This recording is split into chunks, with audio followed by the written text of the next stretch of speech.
Hello friend, welcome to our new YouTube channel. आज हम demand के बारे में पढ़ेंगे। डिमांड को समझने से पहले मैं आपको बता दूं कि इसके लिए हमें डिमांड और डिज़ायर के बीच में डिफरेंस को पता होना चाहिए।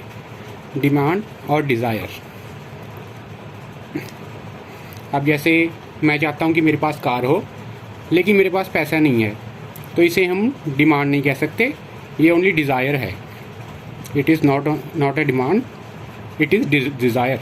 और दूसरी तरफ ऐसा हो सकता है कि कोई व्यक्ति अमीर है, वो कार खरीदना चाहता है ना, वो कार खरीद सकता है लेकिन वो खरीदना नहीं चाहता। इसे हम डिमांड नहीं कहेंगे। इसे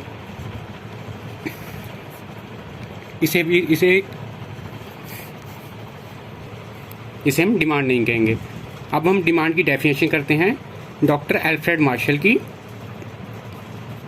डॉक्टर मार्शल ने क्या कहा था? जब कोई बाकी बातें समान रहने पर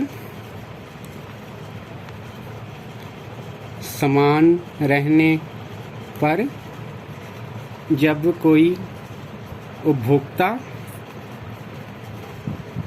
किसी वस्तु को खरीदने के लिए इच्छुक, योग्य व तैयार हो,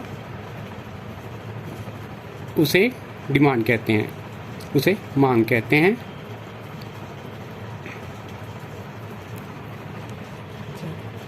तो अब हम पढ़ते हैं मांग सूची के बारे में।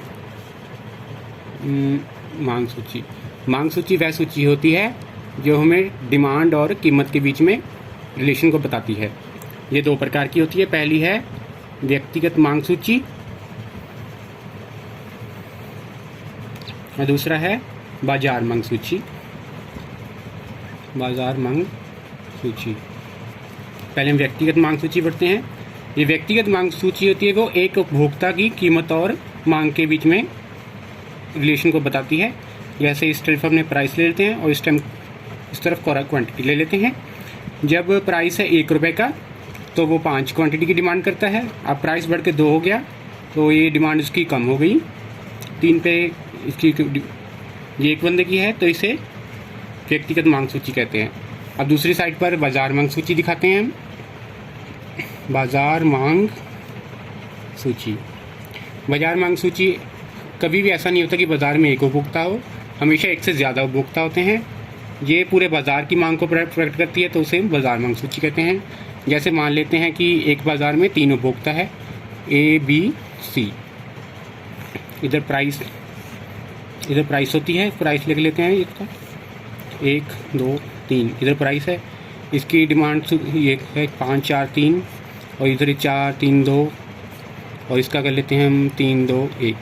अब मार्केट डिमांड सूची पढ़ना है, तो इनको जोड़ लेते हैं। 5, 4, 9, 3, 12, 4, 3, 7 और 2, 9, 3, 2, 5 और 1, 6। ओके फ्रेंड, अगर आपको ये वीडियो अच्छी लगी तो मेरे चैनल को सब्सक्राइब करें। इससे अगली वीडियो में हम लॉ ऑफ डिमांड करेंगे। थैंक्स।